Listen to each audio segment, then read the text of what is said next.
Hello friends, this is Stephen Albert, and you're watching the Harvest to Table Videos channel. I've been growing watermelons for more than 30 years in gardens of all sizes. Watermelons are the quintessential summer crop, sweet, juicy, and rewarding to grow.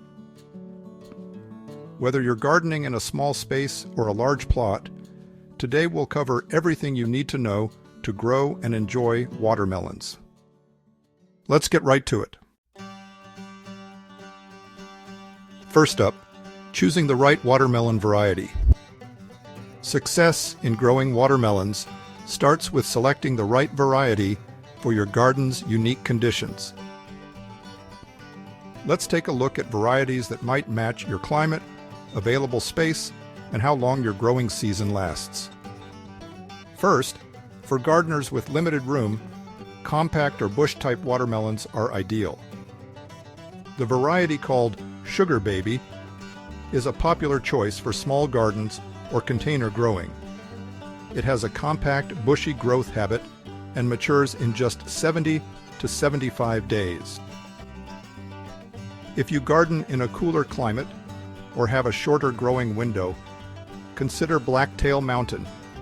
This is a hardy variety bred in Idaho. It can handle cool nights and reach maturity in just 70 days. For those with ample space and a long growing season, larger varieties can offer impressive harvests. The varieties called Crimson Sweet and Jubilee are classic favorites, known for their long vines, high yields, and big, juicy fruit. They need about 90 days from seed planting to harvest. The variety called Charleston Gray is a vigorous grower that produces oblong fruits with sweet red flesh. It is ready for harvest in about 90 days. Moon and Stars is a beautiful heirloom with dark green skin speckled with yellow spots. It is both decorative and delicious, ready in 90 days. For novelty and flavor, try Yellow Doll, a small, early, yellow-fleshed melon. It is ready in about 70 days.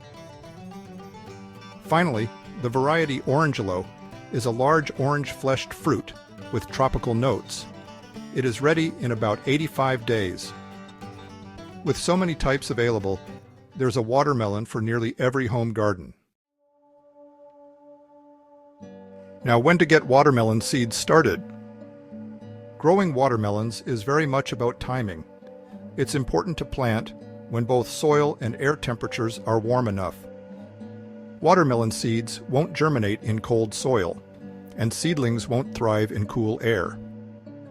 In my experience, soil temperatures need to stay consistently above 70 degrees Fahrenheit or 21 degrees Celsius for seeds to sprout. Daytime air temperatures need to be at least 75 degrees Fahrenheit for plants to thrive. Planting too early in cooler conditions often leads to poor germination or weak growth. You have two good options for getting started: direct sowing or starting seeds indoors. Direct sowing works well once the soil warms to between 70 and 95 degrees Fahrenheit, usually about 4 weeks after the last frost. Alternatively, you can start seeds indoors 2 to 4 weeks before your expected last frost date. Personally, I start my watermelon seeds indoors around mid-April and move them into the garden in mid-May, once the weather has stabilized and the soil is thoroughly warm. Next, preparing the planting site for growing healthy, productive watermelon plants. Watermelons thrive in heat and nutrient-rich soil, so choose a spot that receives at least 8 hours of direct sunlight each day. The soil should be well-draining and loose, with a sandy loam texture that encourages strong root development. Before planting, enrich the soil by mixing in aged compost or an organic planting mix to boost fertility and improve structure. For the best results, aim for a soil pH between 6.0 and 6.8. Raised beds or mounded planting areas or hills work especially well because they warm up faster in spring and provide excellent drainage. Two things watermelons love. From my experience, using black plastic mulch early in the season helps warm the soil quickly and gives young plants a head start. You can either direct sow watermelon seeds or transplant seedlings into the garden about 3 to 4 weeks after your area's last expected frost date. Next up, planting and spacing watermelons for healthy growth and a bountiful harvest. If you're direct sowing, plant seeds 1 inch deep. Space plants 4 feet apart. If you're planting on mounded hills or rows, space hills or rows 5 to 6 feet apart. Once the seeds sprout, thin them down to the strongest seedling in each hill. This spacing may seem generous, but watermelons need plenty of room to stretch their vines and soak up the sun. If you're transplanting seedlings, be sure to harden them off over 5 to 7 days by gradually exposing them to outdoor conditions. Transplant seedlings when they have 2 to 3 true leaves. Handle them gently and plant them at the same depth they were growing in their containers. Water deeply after planting to help them settle in. From experience, I've learned that overcrowding watermelons invites disease, especially powdery mildew. Always give your watermelon vines space to grow freely with plenty of airflow around plants. Now, let's consider watermelon care. Proper watering and feeding are key to growing flavorful, juicy watermelons. A 10-foot square watermelon patch needs 16 to 32 gallons of water each week.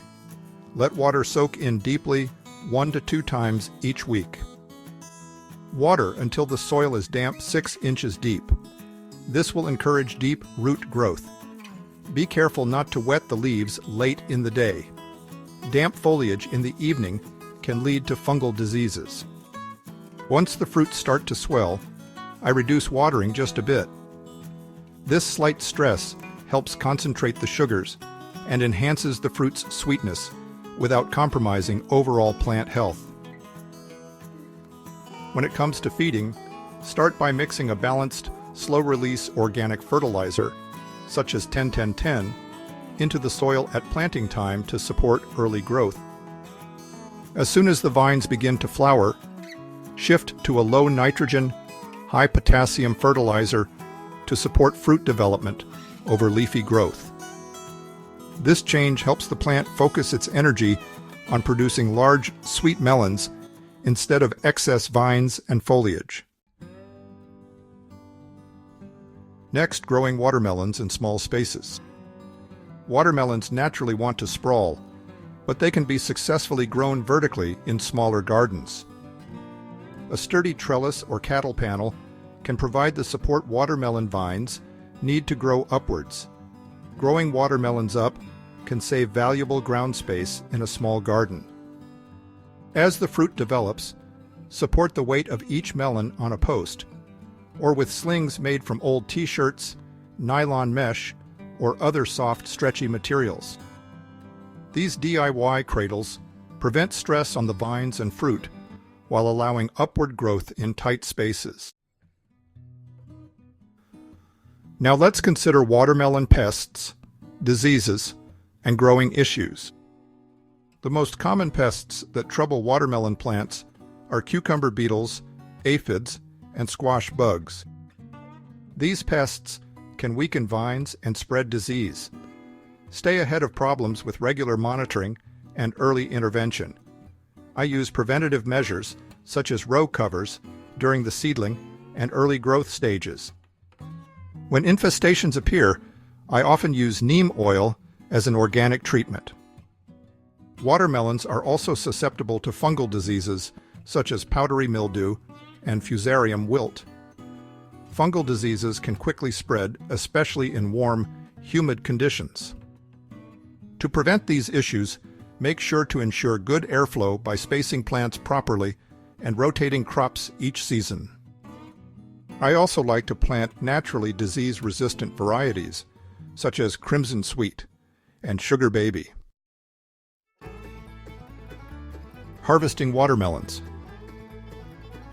Harvesting watermelons at the right time is truly an art that comes with experience.